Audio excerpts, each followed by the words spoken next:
안녕하세요. 오늘도 이 자리에 함께 해주셔서 감사합니다. 저는 방송을 준비하면서 가끔 이런 생각을 해요. 사람들이 가장 용감해지는 순간이 언제일까? 전쟁터? 무대 위? 아니면 큰 결정을 내리는 순간? 그런데 오늘 사연을 읽고 나서 저는 생각이 바뀌었습니다. 가장 용감한 순간은 아무도 보지 않는 새벽 4시에 혼자 일어나 밥을 짓는 순간일지도 모른다고요. 오늘은 그런 분의 이야기를 가지고 왔습니다. 70이 넘은 나이에 평생 처음으로 혼자가 된 한 어머니의 이야기입니다. 잠시 마음을 열어두시고 함께 들어주세요. 사연을 보내주신 분의 이름은 스스로 늦깎이 초보라고 소개하셨습니다. 경남 진주에 사시는 73. 김순자 어머니이십니다. 아나운서님, 저 같은 사람도 사연을 보낼 수 있는지 모르겠어요. 손자 핸드폰으로 이걸 치는데 오타가 많을 거예요. 미리 죄송합니다. 저는 올해 73이에요. 남편은 3년 전에 먼저 갔고요. 슬아의 딸 2, 아들 1 뒀는데 다들 수도권에 살아요. 바쁘게 잘 살고 있어요. 저는 그게 제일 기쁜 일이에요. 근데 있잖아요, 아나운서님. 남편 가고 나서 제가 정말 많이 힘들었거든요. 몸이 힘든 게 아니라 뭔가를 해야 하는데 이유를 모르겠는 거예요. 밥을 왜 챙겨야 하는지, 아침에 왜 일어나야 하는지. 남편한테 챙겨주던 사람이 없어지니까 저도 같이 없어지는 것 같았어요. 애들한테 전화가 오면 잘 있다고 했어요. 걱정 끼치기 싫어서 애들도 힘들게 사는데 엄마까지 짐이 되면 안 되잖아요. 그러다 어느 날 막내 아들이 내려왔어요. 1달 만에 얼굴 봤는데 아들이 저보더니 우는 거예요. 그때 제가 살이 많이 빠져 있었나 봐요. 아들 눈에 그게 보였나 봐요. 아들이 그러더라고요. 엄마, 나 엄마 걱정되어서 일이 손에 안 잡혀. 저는 그 말이 그렇게 고마우면서도 또 미안했어요. 아, 내가 이렇게까지 힘든 게 티가 났구나. 내가 못난 건가, 이런 생각도 했어요. 그날 밤에 아들이 잠든 다음에 저 혼자 부엌에 앉아서 생각했어요. 나는 이제 어떻게 살아야 하나. 그냥 버티는 게 사는 건지 진짜로 사는 게 뭔지 몰랐어요. 그때 이웃집 박 선생님이 저한테 권유를 하셨어요. 동사무소에서 하는 어르신 스마트폰 교실에 같이 다녀보자고요. 저는 처음엔 싫었어요. 창피하기도 하고 내가 뭘 배운다고 이런 생각도 했어요. 근데 박 선생님이 자꾸 데리러 오시는 거예요. 그냥 같이 가자고, 그래서 어쩌다 보니 갔어요. 처음에 선생님이 화면을 터치하는 법을 알려주는데 저는 손가락이 자꾸 2개가 닿아서 오류가 나는 거예요. 옆에 있던 분들이 웃었는데 나쁜 웃음이 아니라 나도 그랬어라는 웃음이었어요. 그 웃음이 참 좋았어요. 그 교실에서 처음으로 사진을 찍었어요. 제 손이요. 선생님이 가까이 있는 걸 찍어보라고 해서 제 주름진 손을 찍었어요. 그걸 딸한테 보냈어요. 딸이 답장을 보내더라고요. 엄마 손 예쁘다. 저 그때 한참 울었어요. 기분 좋게요. 그 다음에는 유튜브 보는 법을 배웠어요. 저는 예전에 뜨개질을 좋아했거든요. 근데 남편 아픈 동안 다 놓아버렸어요. 유튜브에서 뜨개질 영상을 찾아봤는데 아, 세상에, 이걸 가르쳐주는 사람이 그렇게 많은 거예요. 저한테 가르쳐주려고 올려놓은 것처럼 천천히 설명해주는 영상도 있었고요. 그때부터 조금씩 다시 시작했어요. 처음엔 목도리 하나 뜨는데 3달 걸렸어요. 근데 그게 완성됐을 때 남편한테 자랑하고 싶었어요. 나 이거 혼자 했어. 그 생각을 하다가 또 울었는데 그 울음은 조금 달랐어요. 슬프지만 미운 울음이 아니었어요. 그냥 살아있다는 느낌이었어요. 지금은요, 아나운서님, 일주일에 2번 복지관에 가요. 거기서 수채화도 배우고 노래도 배워요. 저는 노래는 소질이 없어요. 그래도 재밌어요. 틀려도 아무도 뭐라고 안 해서요. 가끔은 아들한테 영상통화를 먼저 걸어요. 예전에는 아들이 전화하면 바쁘면 끊어라 했는데 이제는 제가 먼저 해요. 그림 완성되면 찍어서 보내고 목도리 새로 뜨면 사진 보내고요. 아들이 그러더라고요. 엄마 요즘 좋아 보여.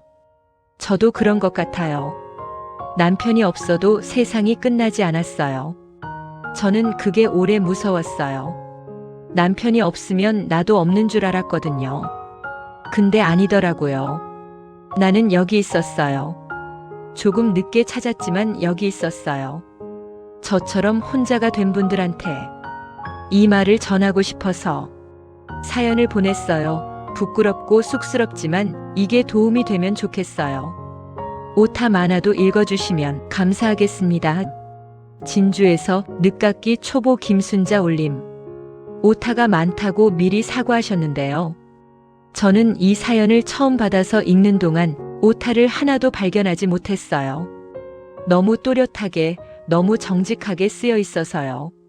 순자 어머니, 저는 이 방송을 하면서 수많은 사연을 읽어왔어요. 슬픈 사연, 억울한 사연, 극적인 사연들. 근데 오늘 이 사연을 읽으면서 제가 몇 번이나 멈췄는지 몰라요. 남편한테 챙겨주던 사람이 없어지니까 저도 같이 없어지는 것 같았어요. 이 문장을요, 저는 이 문장이 참 오래 마음에 걸렸어요. 누군가를 위해 살아온 사람이 그 누군가를 잃었을 때 느끼는 감각. 그건 단순한 슬픔이 아니에요. 자기 자신의 존재 이유를 잃어버리는 것 같은 감각이에요. 많은 분들이 그 자리에서 그냥 멈춰버리세요. 어머니는 멈추지 않으셨어요. 물론 힘드셨겠죠. 새벽에 혼자 부엌에 앉아 나는 어떻게 살아야 하나 하고 물으셨던 그 밤이 저는 얼마나 길었을지 조금은 알 것 같아요. 그 밤을 버티셨어요. 그리고 어머니, 한 가지 꼭 말씀드리고 싶은 게 있어요. 자식에게 짐이 되기 싫어서 잘 있다고 했다고 하셨잖아요. 저는 그 마음이 얼마나 사랑인지 알아요. 자식 걱정시키지 않으려는 그 마음, 그게 다 사랑이에요. 근데요, 아드님이 내려왔다가 눈물을 흘렸잖아요. 그건 어머니가 짐이 돼서가 아니에요. 어머니가 힘든 걸 혼자 삼키고 있었기 때문이에요. 엄마가 힘든데 자기가 몰랐다는 것 때문에 운 거예요. 자식들은요, 부모가 괜찮다고 할 때 가장 불안해요. 어머니가 먼저 영상통화를 거신다고 하셨잖아요. 그림 사진 보내시고 목도리 뜨면 자랑하신다고. 그게 짐이 아니에요. 그게 관계예요. 어머니가 살아있다는 걸, 살고 있다는 걸 보여주시는 거예요. 아이들한테 그것보다 더 큰 선물은 없어요. 그리고 혹시 지금 이 방송을 들으시는 분들 중에 순자 어머니처럼 혼자가 된 분이 계신다면, 또는 오래 누군가의 배우자로, 부모로, 누군가의 무언가로 살아오다가 이제 나는 누구지? 라는 질문 앞에 서 계신 분이 계신다면 이렇게 말씀드리고 싶어요. 그 질문이 생겼다는 것 자체가 당신이 여전히 살아있다는 신호예요. 포기한 사람은 그 질문을 안 해요. 나는 어떻게 살아야 하나를 묻는다는 건 아직 살고 싶다는 거예요. 그 마음을 붙잡아 두세요. 어머니가 스마트폰 교실에서 처음 찍으신 사진 기억하세요? 주름진 손이요. 딸이 뭐라고 했죠? 엄마 손 예쁘다. 저도 그 손이 예쁠 것 같아요. 그 손은 수십 년간 밥을 짓고 빨래를 하고 아픈 남편 곁을 지키고 아이들 머리를 쓰다듬어 준 손이에요. 이제 그 손이 뜨개질을 다시 시작하고 있어요. 수채화 붓을 잡고 있어요. 주름이 늘어난 게 아니에요. 이야기가 늘어난 거예요. 순자 어머니, 오늘 이 사연 보내주셔서 정말 감사해요. 저 같은 사람도 사연을 보낼 수 있는지 모르겠어요 라고 쓰셨는데요. 어머니 같은 분이 보내주셔야 해요. 이런 사연이 필요한 사람이 지금 이 방송 듣고 계실 테니까요. 나는 여기 있었어요. 조금 늦게 찾았지만 여기 있었어요.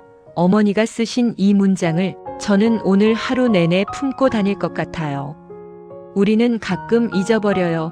내가 여기 있다는 걸. 살아있다는 것 자체가. 이미 무언가를 하고 있다는 걸. 누군가의 엄마이기 이전에, 누군가의 아내이기 이전에, 당신은 당신이에요. 그 사실은 누가 떠나도 시간이 지나도 변하지 않아요. 오늘 이 이야기가 외로운 밤을 보내고 계신 누군가에게 조금이나마 닿기를 바랍니다. 진주의 순자 어머니를 응원합니다. 그리고 지금 어딘가에서 조용히 혼자 버티고 계신 모든 분들을 응원합니다. 저는 다음 시간에도 이 자리에서 여러분의 이야기를 기다리겠습니다. 오늘 함께 해주셔서 감사했습니다.